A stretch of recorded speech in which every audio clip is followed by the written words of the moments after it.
So, so dear colleagues, dear friends, yeah, welcome to our seminar. So the speaker today is Michael Friedlander from University of British Columbia.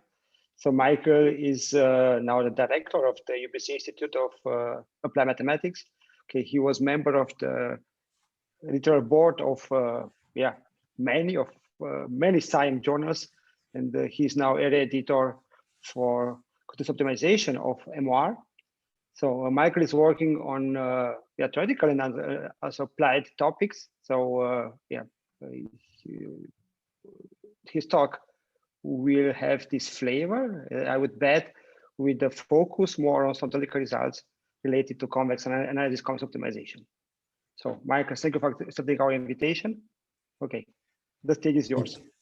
Thank you so much, Radu and Shoham and Matthias, for the opportunity to talk about my work. I want to acknowledge especially my students, Jinan Fan and Haoyun Jeong and Babru Joshi, who really were instrumental in all of this work. I wish I could be here. So there are really two parts to this talk. The first is I want to tell you about an area of statistical signal processing, which is really interesting. And it's in particular an area, the part I'll be talking about is on how to separate an observation of signals that have been superimposed, and you want to separate them out into its constituent components.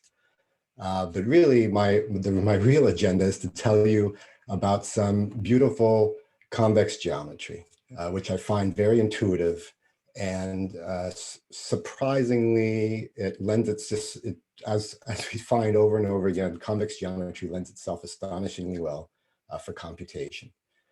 And really what I'd like to be able to do is tell you about some of those ideas in convex geometry that underlie this, this deconvolution approach of mixed signals. So what I'm going to do is I'll start out by showing you a few examples. Actually, I'll give you a few examples that I created using the single code. It's a single code base. You only have to give it a couple of elements in order for this code to run. And all the problems are run using the same code. So let's start with a maybe almost classical problem where you're separating spikes and sinusoids. So on this image here on the left, we could see this image is maybe an image. We could think of it as an image of the night sky. It's taken by a telescope. It's superposition of stars in the background, and in the foreground, well, possibly in the background. Actually, I'm not sure. There's a galaxy, and so clearly these two images. There's clearly a superposition going on here, and these two images have a very different character to them. One is spiky. The star signal is spiky, and the galaxy image has a regular sinusoidal or curvy character to it. And so what we'd like to do is to separate out, be able to separate the star pattern from this galaxy pattern. And so what we actually see here is the result of the code, what it produced. And of course, you can't do this in general. You have to have some underlying assumptions. And this was really discussed originally by Donahoe and Saunders back in '98 and formalized by Donahoe and Huo in 2001, where the assumption is that we have we have a prior on the sparsity of each one of these signal components. So in this case of the stars, we could see that these stars are really a small number of rank 1 matrices, in fact, that just have a single element, a single non-zero element. And this part of the image can be thought of as really I'm pulling out elements of a discrete cosine transform. And it'd be a few discrete two-dimensional cosine transforms that could be superimposed to produce this image. So again, in general, you can't do this, but so you need some sort of assumptions about what goes behind each one of the constituent signals, X1 and X2. So that case is with two signals. Here's a case where we actually have three signals. I'm only showing the decomposition into two signals, but if we look at this original image, you can see it's a picture of a chessboard. there's really three components to this chessboard. There's the chessboard itself, which is the background. There's the pieces themselves, and then of course there's a noise that's been superimposed. So there's really three components, and really if I can separate all three components out, then I can throw away the noise component. And so here's the code result of pulling out the foreground, which would be the pieces, and then the background. And then the assumption here is that just like in the stars example, the image is sparse in this case. Here again, it would be a small number of elements that are rank 1 matrices that have just a single element in them. And this guy here is low rank. And so here it's the sparse superposition. These coefficients CA are non-negative, where each one of these atoms A comes from a rank 1 matrix. And so again, here we're exhibiting two very different kinds of structures, the sparsity structure and then the low rank structure, which is the background. And these experiments were discussed by, the original formulation of these problems were discussed by Chandrasekaran et al., who only talked about recovering one signal, not decomposing, but they formalized this notion of atoms in order for decomposition of each one of the individual signals. This is a special case maybe of, let's say, sparse plus low rank, or PCA, a sparse principal component analysis, which was proposed by Candes and collaborators. Let me give you one more example. Here we actually have 4 signals. And so we could see here that the image there's various parts of the image. They're really different scales. You could think of this sort of like a case with the stars and sinusoids. So there's some sort of, let's say we might call them high frequency components, some lower frequency components, and you can see here in the background is a very low frequency component. And again, this is the result of that code and what it produces in the separation. And we can see it does a very nice separation into these distinct components. It's interesting, you can see in this last component that it actually pulls out and unattenuates this sort of low background that's happening here. And here, this is a model that was proposed by Ong and Lustig in 2016. And the idea is that you have at each one of these scales, in the first scale, the second scale, the third scale, and the fourth scale, you have, you're really looking for low rank structures for matrices that are 1 by 1, low rank matrices that are 2 by 2. I'm sorry, this would be 4 by 4, 16 by 16, 64 by 64. There should be an I over there. Again, this is the code that was used to produce the other images that you saw. Okay, so that's the signal demixing problem. We want to decouple the superposition of signals into its components. And really, we like to look at the case where we have multiple, where you might have, it's not just 2 or 3, but it could be arbitrarily large. So we need to develop the conditions for when we can do that recovery. Any questions? Feel free to mention them now about the problem setup. So here's the storyline. Here's how I'd like to proceed. The full demixing model that we're going to consider. So we have a question, Michael. Oh yes, please. Azita asked, do each component have the same rank? Oh, not necessarily.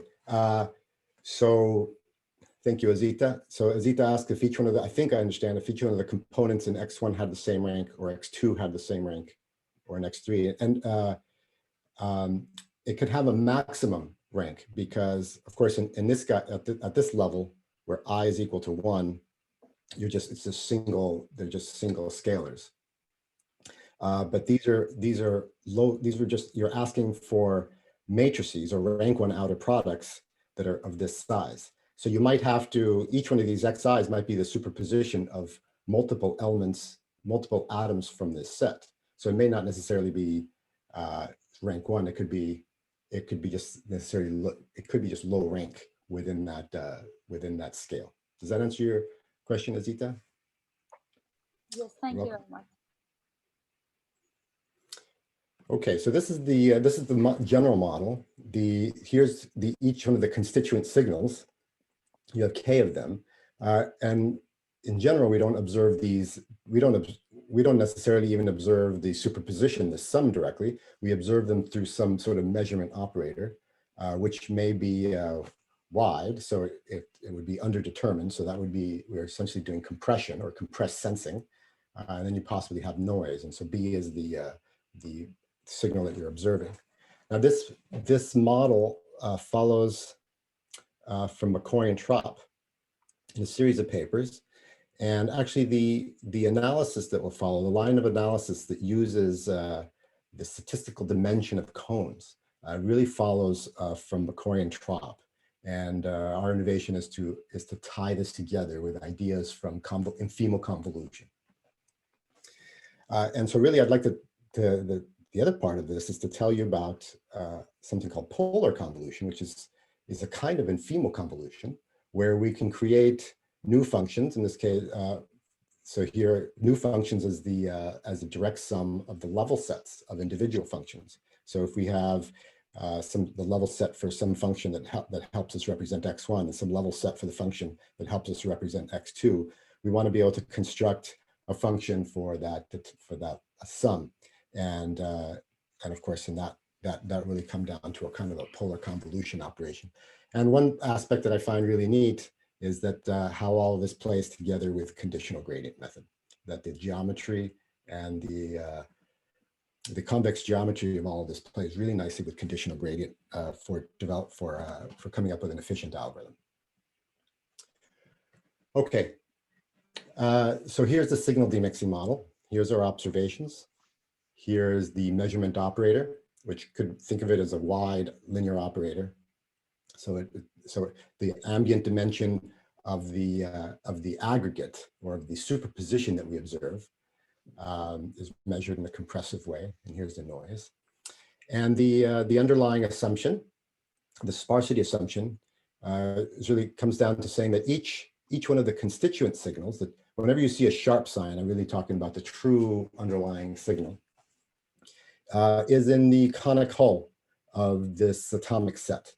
So the prior here is that we have an atomic set for each one of the constituent signals xi, which we think well represents the signal.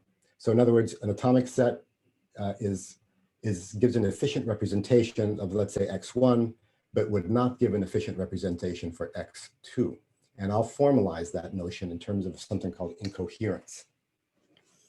So of course, examples, if you know, it's very classical examples now, if it's a sparse n vector, of course, is just as a superposition of elements from the canonical basis, from the signed canonical elements, and then of course the elements of the vector itself are those coefficients. So we could think of a sparse vector as just a superposition of these atoms. And low rank matrices, similarly, big X is a matrix. It can be written through an eigenvalue decomposition effectively as a superposition of elements from these rank 1 outer, symmetric rank 1 outer products. Of course, an eigenvalue decomposition gives us one such superposition, but there could be others that are not necessarily orthogonal. Now, this assumption, or this notion that you need different atomic sets will represent different signals with different efficiencies, falls under the heading of something called morphological component analysis, which was suggested. This should be Bobbin et al., 2007. And there was a little bit more informal in that talk. In that paper, they were discussing what would be the necessary conditions for the separation. And they talked about each one of those constituent components being morphologically distinct. And this different morphology is what gives rise to this more mathematical notion of incoherence between signals, which I'll talk about. All right, so let me start putting this into a more geometric context. And for now, let me ignore the possibility that we have a measurement operator. So we're just going to say that XS is sharp, is just a superposition, is the addition of individual signals. And each one of these guys is sparse within some atomic basis, some atomic set. I shouldn't say basis because we don't assume that these guys are orthogonal, that the elements in that set are necessarily orthogonal. They're not necessarily countable. They could be infinitely uncountable. Geometrically, we would say that each one of these signals, in fact, lies in a low dimensional face of some scaling of this base set, this atomic set. And of course, the scaling of this atomic set is given by the gauge. So the gauge, essentially, the gauge to the atomic set tells us how much do I have to, oops, there should be a lambda in front of that convex hull. We're asking what is the smallest dilation of the set that you need to incur in order for X just to fall in the scaled atomic set. Okay, so the amount by which we scaled this base atomic set is the gauge value.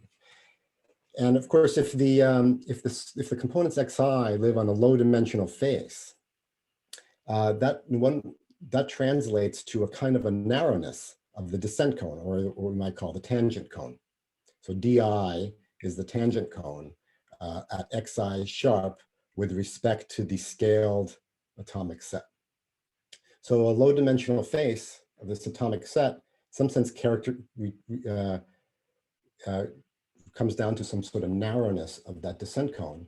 And that narrowness of the descent cone, if we can get a handle on it, will tell us how likely it is that we are able to separate the signals. Okay, so here we'll use this DI a lot, which is just apologies, another typo. This should be the cone. We're taking the conic hull of all directions that give us a lower gauge value. So that should be the cone.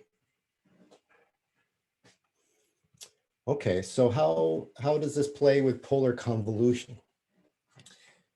If we begin with the assumption with our prior that each one of these constituent signals Xi is AI sparse, it's sparse within a particular atomic set, or it lies within a particular low rank face of a scaled version of AI, then it follows that the superposition is in fact the sum AI sparse. It's sparse within the vector sum of the individual atomic sets.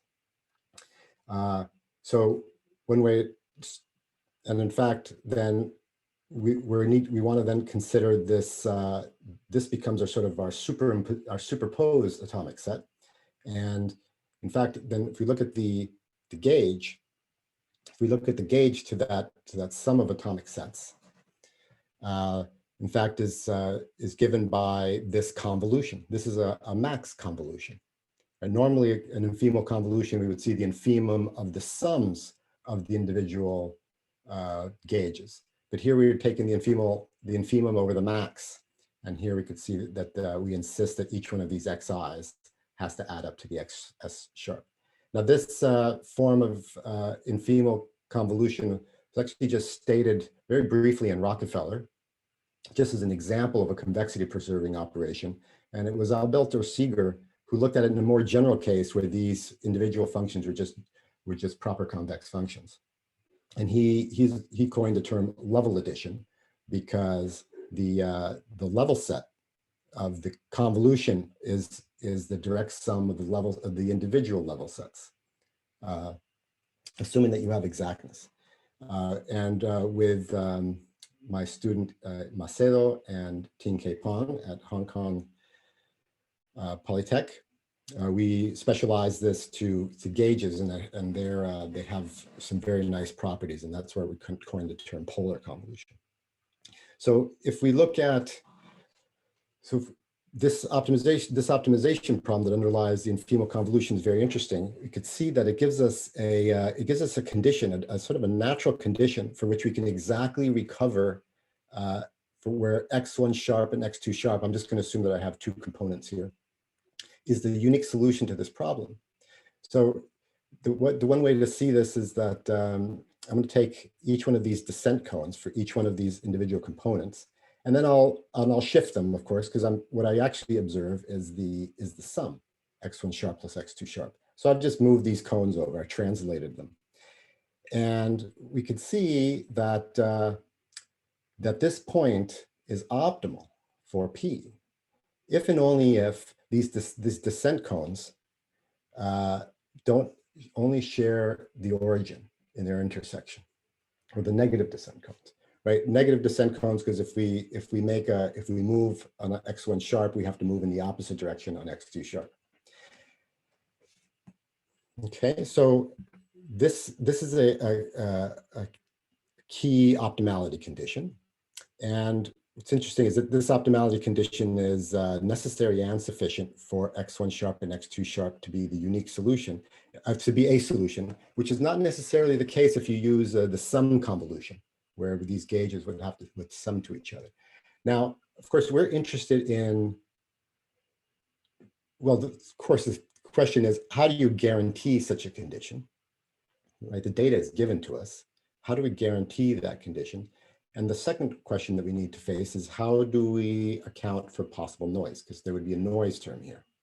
So when we do we necessarily want to insist on equality here?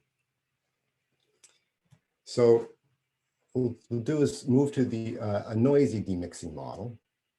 So again, I'm just going to ignore for now the linear map that might go in here, so that you're seeing uncompressed measurements. So we just observe the full superposition and some noise. And the only assumption that we're making is that the noise is bound. So let's look at a denoising version of this polar deconvolution. And so before, we're going to, instead of insisting that the sums of the xi's is going to be equal to, so if you go back to here, it's not xs sharp anymore that we observe, because we observed xs sharp plus noise. So really what I want to look at is making sure that the superposition that I create as a solution to this problem is within alpha of the observation. So we need, because we have noise, I want to have some measure. I want to have some measure as to how this event, with the probability with this event happens. And one way to ask that is, we want to know, think about, in the simplest case, let's think about how separated those cones are. Separated, not, they only intersect at 0, but how opposed are they? So what we could look at is start to define a notion of incoherence based on the angle between those descent cones. So we would say that cone DI makes some sort of angle with all of the other cones. I'm summing up all the other cones.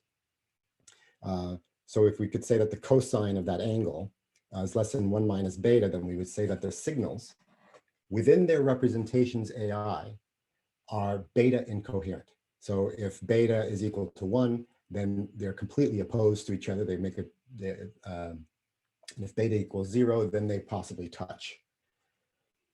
And we can define that with this notion of incoherence. I haven't introduced any randomness yet.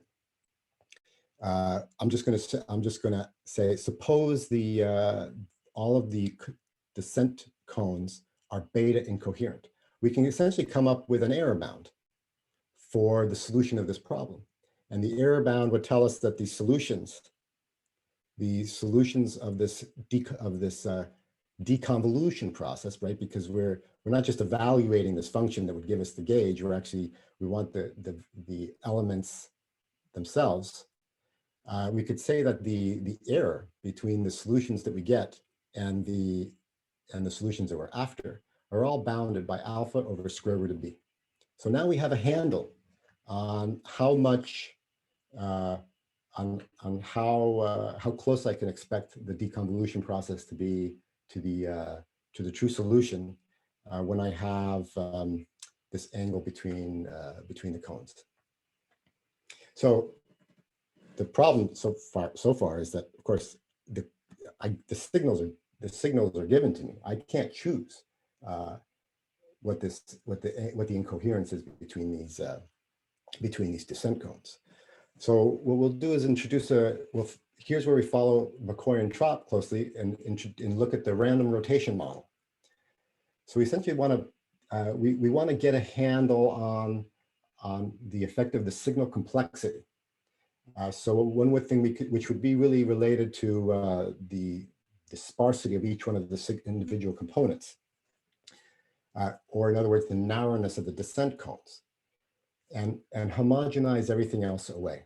So we'll look at a random rotation model where the individual signals have been rotated before they're superimposed. So you can think of these QIs as you're drawing IID rotations,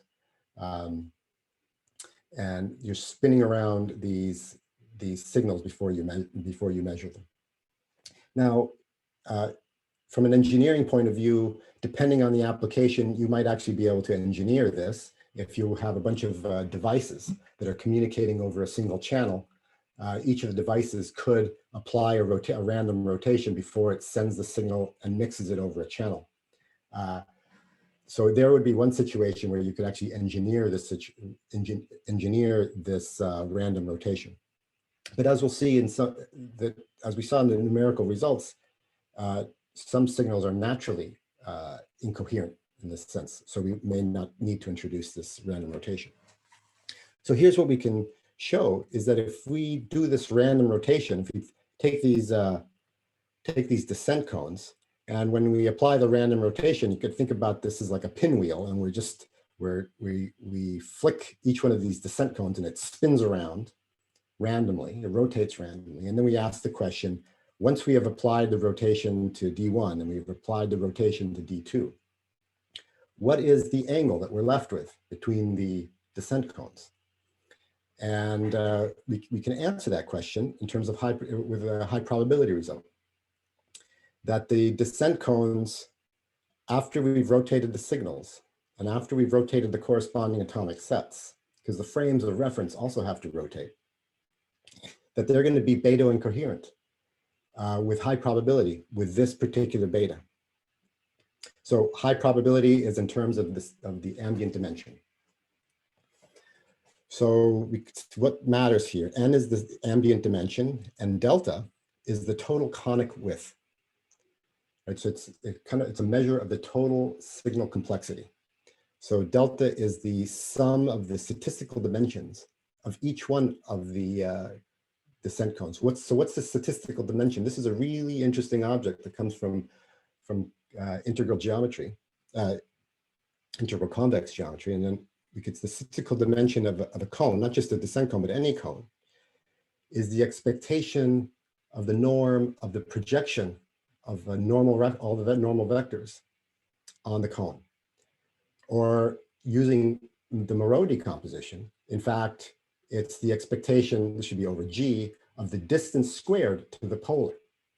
So we can see that if a cone is narrow, we expect the polar to be wide, and therefore we would expect when we average over all of the Gaussian vectors that the distance would be small.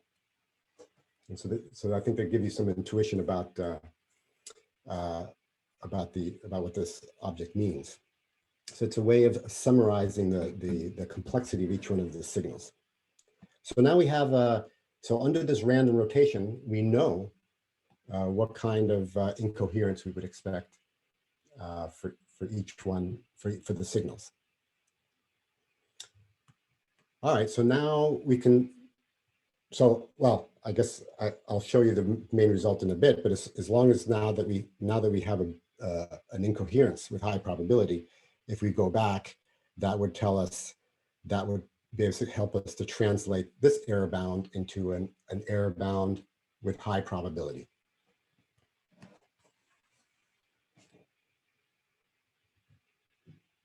Okay. So let's go back. Let's go now to the full measurement model. So the problem that we're after, we have the superpositions. We don't observe the superpositions directly. We observe them through this measurement operator, and we have noise. And M is highly underdetermined. We have to make some assumption that that before we when we take the atomic sets for each one of the individual signals, one moment, please.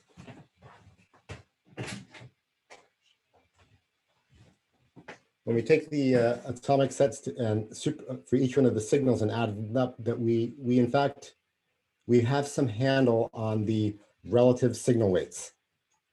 That is, I know what the relative magnitudes are of each signal component relative to one of the other reference components. We see this often when we're mixing regularizers. We need some sort of parameter, often lambda, to balance them. In this case, we actually have a balancing term, which is physically significant because it's the magnitude of the signal component within its representation. And so we'll do the signal demixing with two stages. The first stage is to decompress the superposition. So we're going to try to recover excess sharp without looking at the components first. Just try to get excess sharp from the observations B. So this would be we think of this as the decompression stage. Decompression referring to the fact that we have fewer measurements than this ambient dimension of the space. And so this looks kind of like almost like maybe a standard compressed sensing problem, with the exception that we're using the polar convolution of the individual atomic sets. Once we recover some approximation to excess sharp, this is called excess star, then we would solve the deconvolution problem to obtain the individual signal components. And so what I would like to do is show you the recovery result for this two-stage process: the decompression to get the aggregate signal, the superposition, and then the deconvolution phase to get the individual signals. So here are the recovery guarantees. If the individual signals are randomly rotated. Sorry, Michael, I have a question. So sorry. Please, Roger. So do we have a similar geometric characterization of the existence of a solution as for two sets, for more than two sets? So there was this equivalence for two sets with the intersection of the cones? Oh, yes. Yes, I'm only showing you here the case for two sets. So what we replace D2 with the summation of all of the other statistical cones, of all the other cones. But the truth is I'm not really interested in this case. This is really only a base case that we use to motivate this definition. Okay.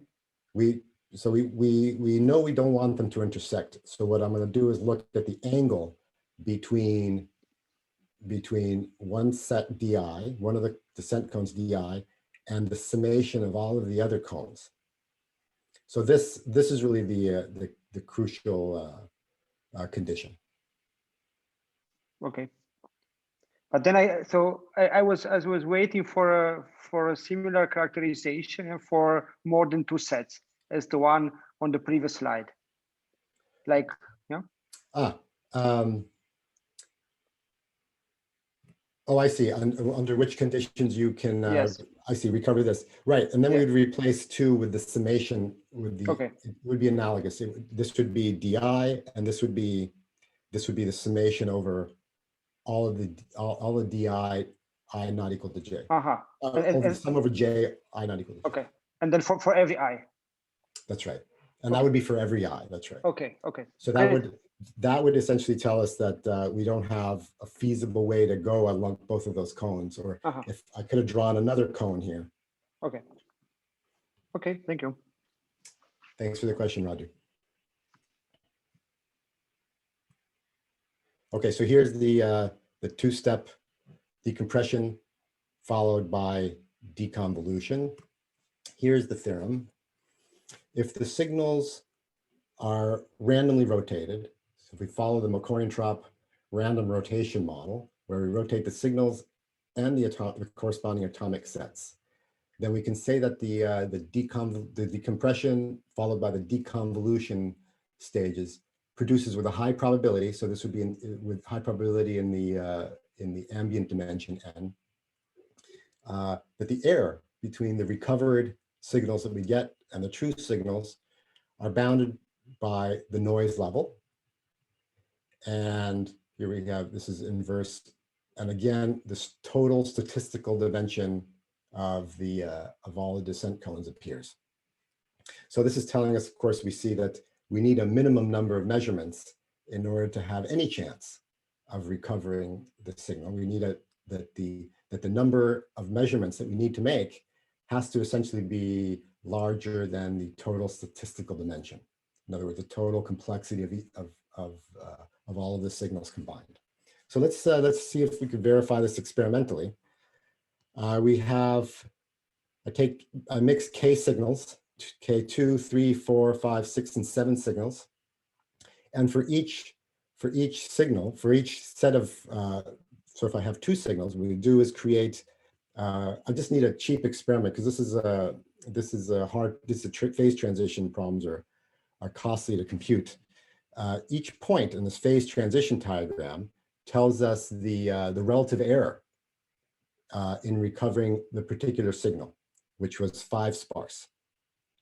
And so as we increase the ambient dimension, or we increase the number of measurements that we make, it gets lighter, and which means that the probability that the error goes down.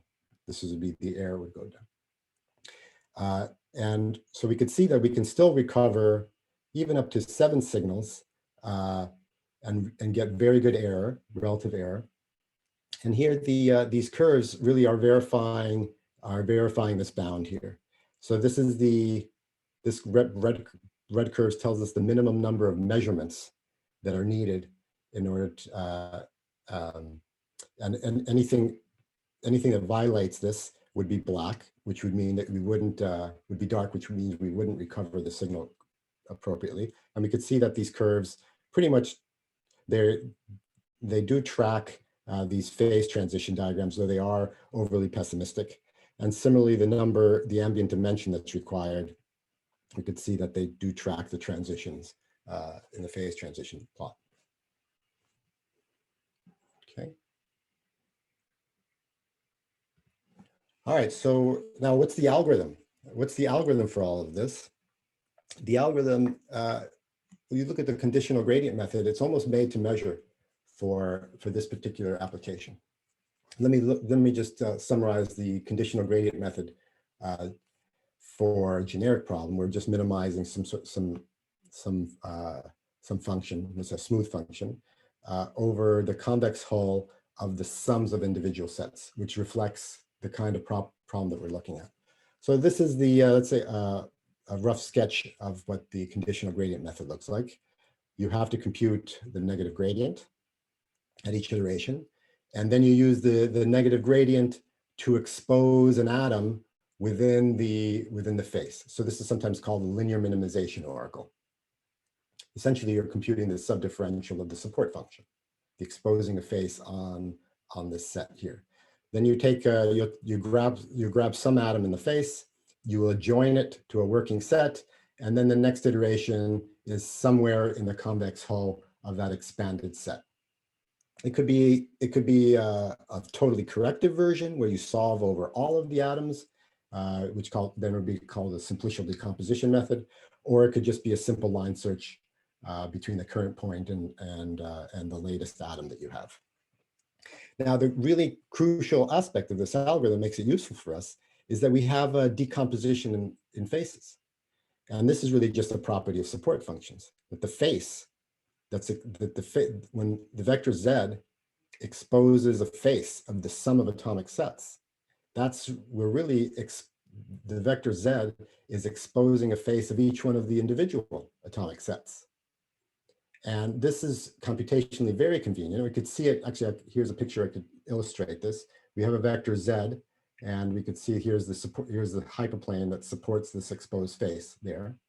And this same vector Z also exposes an atom on this atomic set, and it also exposes an atom on this other atomic set.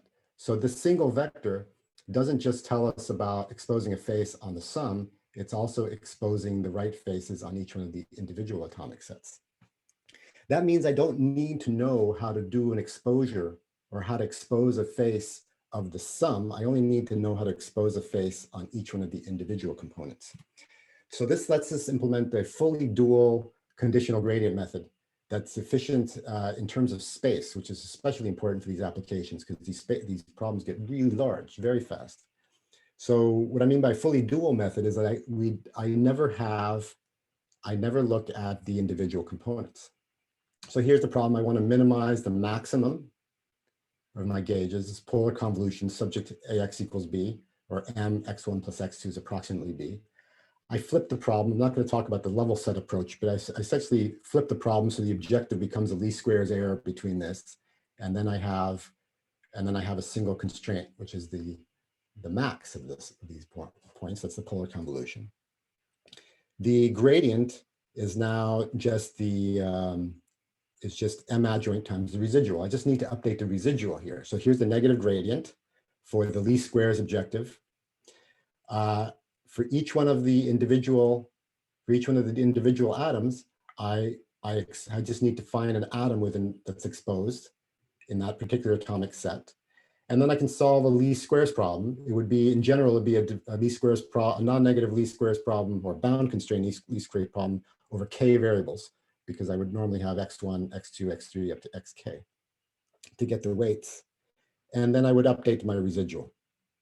And we could see that I actually never even need to carry around the atoms. All I ever need is the action of the atoms on my linear operator. This is especially important for large cases. For example, if my atoms are rank 1 outer products, which would be huge, I would just need to be able to keep around the action of the atom on this linear operator.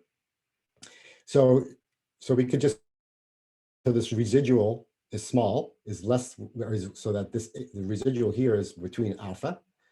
And once this residual, norm of this residual is less than alpha, then what I can do is I'll use this idea that the solutions themselves are all A aligned. That would be another talk, but essentially this vector Z tells me which face each one of these individual components lies on. And then I can just get the individual x's using a very easy least squares problem. The total complexity of this is 1 over epsilon iterations in order to get within epsilon. I think you can get possibly a 1 over square root of epsilon using techniques that Beck and Tabul developed for conditional gradient method under certain conditions. And more important really than the computational complexity is the space complexity. Because as I said, these problems get quite large. And we're often not very interested in very accurate solutions. But the space that we need in order to implement this algorithm only requires a few vectors that are of the order of the data set itself. So this is especially important when we're looking at lifted problems that involve embedding in a space that's Rn plus 1. And so I'll just highlight the fact that all of these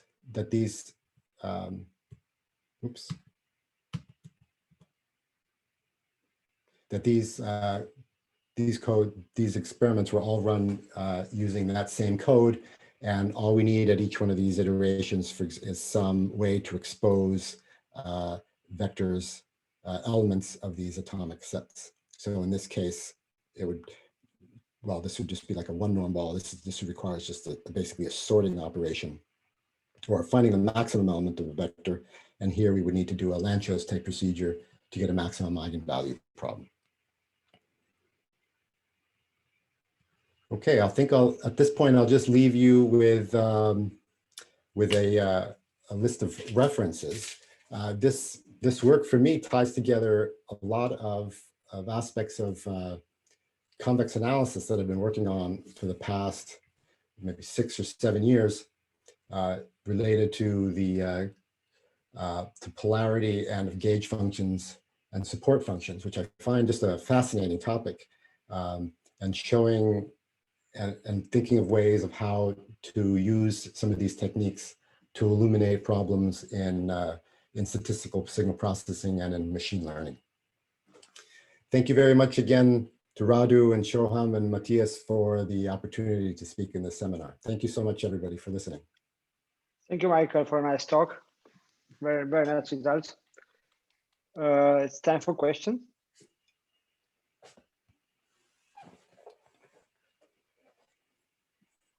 Okay, then let me start. So, okay, Azita, okay, go ahead. Yeah, I'm just in the last slide before the reading page. If you go one slide back, please. Yeah, here. And the last line, the epsilon that you have here, is that the level of the noise that you assume? Right, you're right. I should have made this an alpha, because we expect that the noise, that the error, we would like the error between our reconstruction and our observations to be within alpha. Okay. How small that level of the noise could be? Because if your assumption is like if the level of the noise is too small, your hypothesis set might not be a good hypothesis set. That's right. If you make a mistake, if you choose alpha too small, of course, this or epsilon too small, this it's possible that the problem could even be infeasible. So I think what happens, but if you notice the algorithm in practice, how would you run this? We could see that the epsilon doesn't even show up inside the algorithm, though actually there are some details that I haven't talked about, because we do flip this problem. And so there really is a parameter that comes in here, the parameter that keeps rescaling these atoms as they come out. This is part of the level set method. So this epsilon would govern, in some sense, how those parameters are updated. But if we look at this algorithm, epsilon doesn't show up. So you would just essentially run this algorithm until the residual falls to within the level that you feel comfortable as a practitioner that you'd want. But you're right, absolutely, that in general, the way I've written it here, you would require knowledge of the noise level. Thank you. Oh, thank you. So the further questions? Then I would like to ask a question. So is there no another way to solve the problem you have in the right corner of the slide? Like let's say, yeah, yes. Oh, what other algorithms could we use to solve that problem? For instance, yes. Oh, well, first of all, I should say, you may not even agree with this model. You may not, the way most people solve this demixing type problem is we would get rid of the max, and we would look at this atomic, this gauge plus this gauge. Mm-hmm. Right, and that would correspond to an infemal sum convolution. And in that case, you might use something like ADMM, say, so you would end up, but you'd probably have to do projections onto sets, onto these individual or scaled version of those sets. Okay.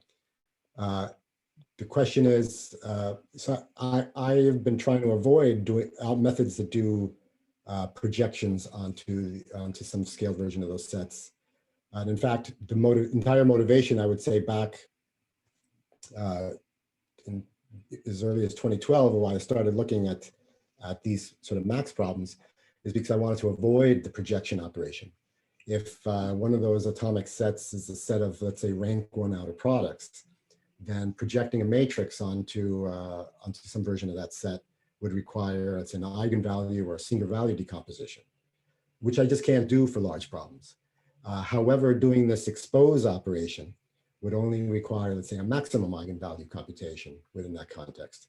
So you get a much more scalable algorithm, and really in virtue of looking at the, in virtue of this max operation rather as opposed to a sum.